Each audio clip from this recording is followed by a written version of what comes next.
As you notice yourself breathing, the story begins. Not as a trance, but as an understanding. The deep learning can happen in the same way dawn slips into daylight, quietly, naturally, almost without asking permission. There was once a student who believed that astral projection, intuition and channeling were skills like juggling galaxies, until one day he realized they were simply rememberings. That to channel was to listen, to project was to expand, to intuit was to return home to the sense that had always been there. He climbed what he called the ladder of light. Each rung had a teaching. The first rung, pay attention. Even now, the way your mind drifts, it's the same way it drifts when you catch the first vibration before leaving the body. Science calls it the theta gateway, the thin membrane between conscious beta chatter and the deep slow rhythm of truth. When you surf that edge deliberately, your nervous system becomes a tuning fork for intuition. You already do this when you catch a friend's mood before they speak.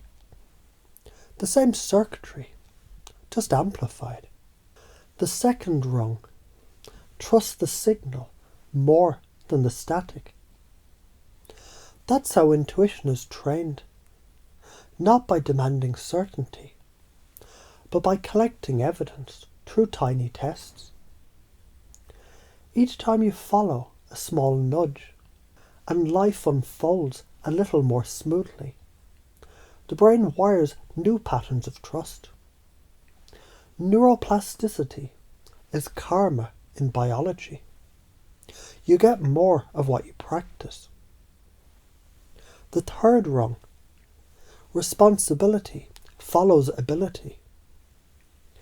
Every new sense you open becomes a new responsibility.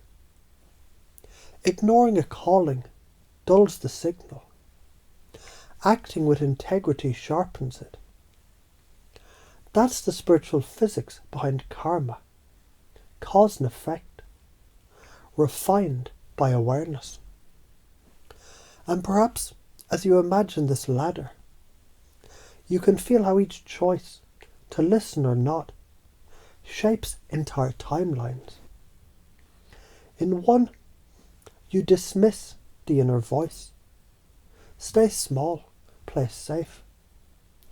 And the world misses the invention, the kindness, the art only you could bring. In another, you practice, you test, you teach. And the ripple of your courage becomes someone else's permission slip. Both futures exist right now. And your decisions are the steering wheel.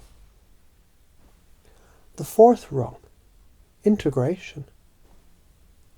The explorer who goes out of body must come back with souvenirs. Insights turned into kindness, empathy, useful ideas. That's how spirit and science shake hands. A clear journal entry, a repeatable experiment, a simple act of love, these are proof. The fifth rung, the big picture. All these teachings, the breath, the vibrations, the guides, the downloads, they're like software updates for the human instrument. They don't make you special. They make you functional in a world learning to wake up. You become a bridge between matter and meaning, between neurons and stars. And you might wonder, as these ideas drift through you, what would change if you treated every intuitive whisper as a potential turning point?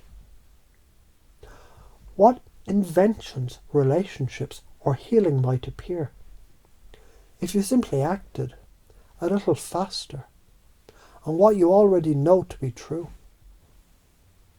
And what subtle ache might linger if you keep postponing it?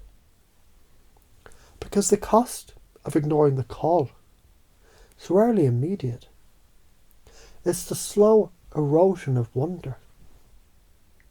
So here's the challenge. Tonight, before sleep, whisper to yourself, I'm ready to remember what I already know.